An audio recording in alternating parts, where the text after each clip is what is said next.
Hello and welcome all of you to Easy Electrical. So today is our second class on the power system topic, and in this topic we will be dealing with the next part of the generation portion.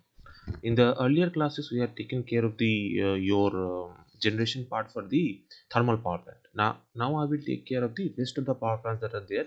Whatever short questions, important short questions are getting asked through that, I'll be taking care. Now uh, you all know that we are running an SSC JE online course, and that in that SSC JE online course we basically include the concept based classes for technical, non-technical, test series, practice sets, and recording of the classes are generally provided.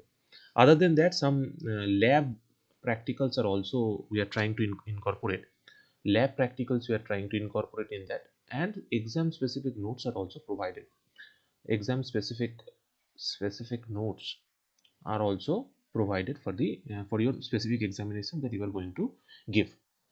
So this is a comprehensive package for all the AE and JE level examinations that are there. Now coming to today's topic, that is the electrical power system part. Now the first question for today is: the surge tank is located near the dam, the beginning of the conduit, at or near the powerhouse, or none of this. Basically, you see, if suppose this is a dam, if suppose this is a dam and there is a waterway that is created, and after that there is a certain hollow portion is there.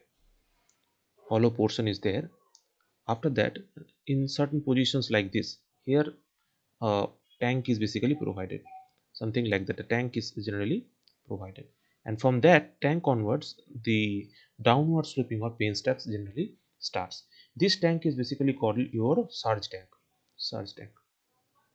Okay, this surge tank is basically what it does is it reduces the pressure on the penstock. This is the basically your penstock, which basically carries your water down to the your generators.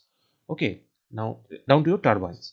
Now this surge tank plays an important role. So it is located near the conduit. Okay, this beginning of the conduit. Conduit is this part, because this is the downward slope. From this portion the slope is downwards.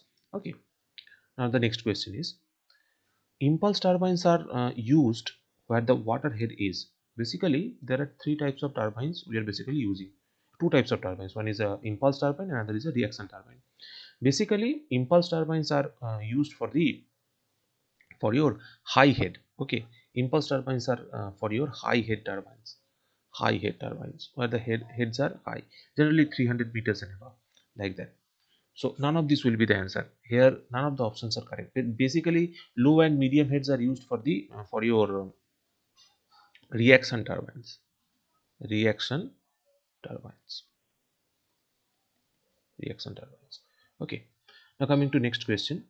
Here it is given that a water from a hydroelectric power station is obtained from a reservoir having head of 200 meters. So head H is given at 200 meters.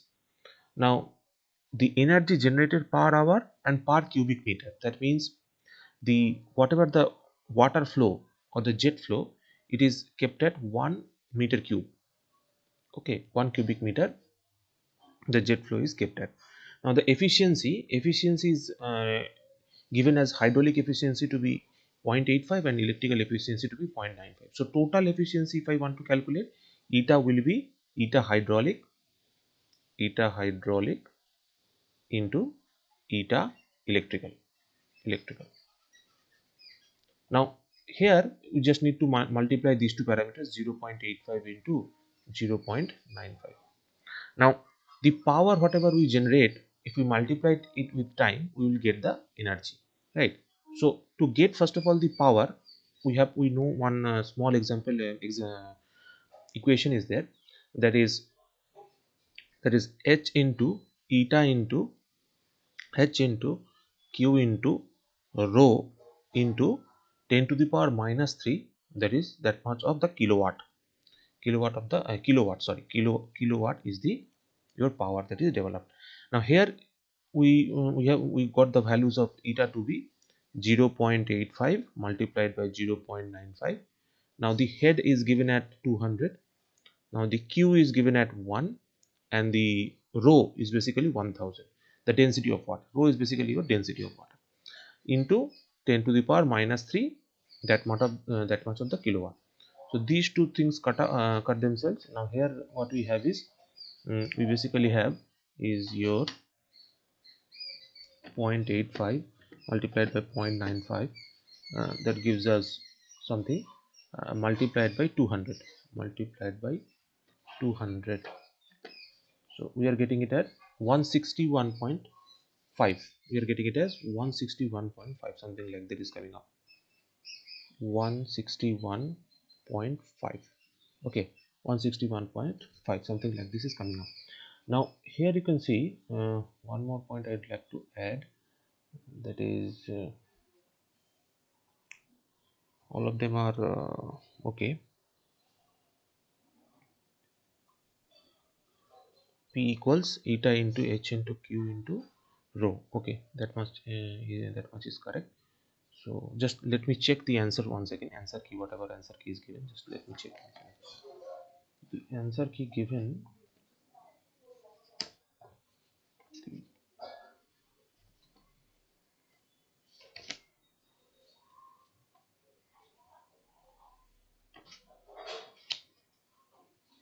Whatever the answer key is given, let me check first.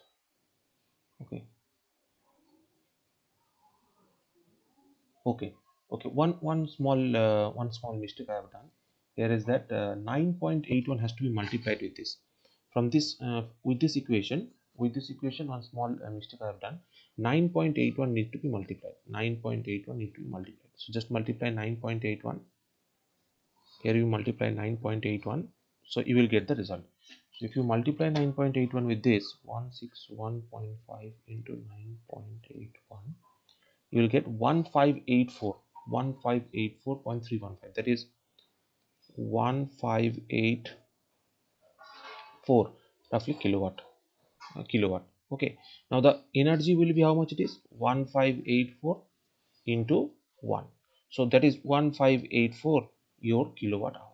Okay, so here none of the options will be correct, none of these will be the correct answer. So just I have taken one small problem, and based on this problem questions will be asked. Okay, so this formula of P for a hydroelectric power plant is very much important, and in many examinations this based on this formula questions are asked. Okay, so you just keep in mind that P, that is the power, is basically your eta into h into q into rho into 10 to the power minus 3 into 9.81. Okay, this gives us our kilowatt hour rating, kilowatt rating. Now next question, the diesel electric power plants are used as, basically we use the diesel electric power plants as standby power plants. Suppose there is a power failure, we use the diesel electric power plant. Now India's first nuclear power plant was built at Tarapur. It was in Tarapur the plant was built. Now the draft tube is used in, is used in, basically the draft tubes are employed in your turbines, basically wherever we find that your reaction turbines. In reaction turbines basically we employ the draft tube. So here Francis and Kepler both are reaction turbines, so option D will be your correct answer, correct option, right? The next question is, which of the following power plant is the cheapest to maintain and operate? Generally, we all know that operation maintenance cost for hydel power plant, that is hydroelectric power plants, are the cheapest, and the efficiency of the hydel power plant is also more as compared to any other type of the power plant. Now, the control rods used in a nuclear power plant are made up of, basically, control rods are made up of cadmium, and one such question is also included here is that graphite is used as a moderator. moderator. Control rods does the function of controlling or flow control of the process. Okay, by inserting the cadmium, the process of fission reactions can be controlled. Okay, so cadmium we are basically using. Now, which of the following is not a part of a gas turbine power plant? See here, what all options I have selected, all are part of your gas turbine power plant. Okay, so none of these will be correct. All of them are part of your gas turbine power plant. Generally, we don't study too much about gas turbine power plant, but in certain cases, typical questions can be asked from this also. Now, the last question: cooling towers are not used in. Cooling towers are basically needed where there is a shortage of water. Okay, when there is a shortage of water and when there is cooling of the outgoing gas is required, outgoing water is required. Basically in thermal power plants we see in conservators there is a large amount of heat there or vapor that comes out, we need to cool it down. Similar case happens for the nuclear power plants also.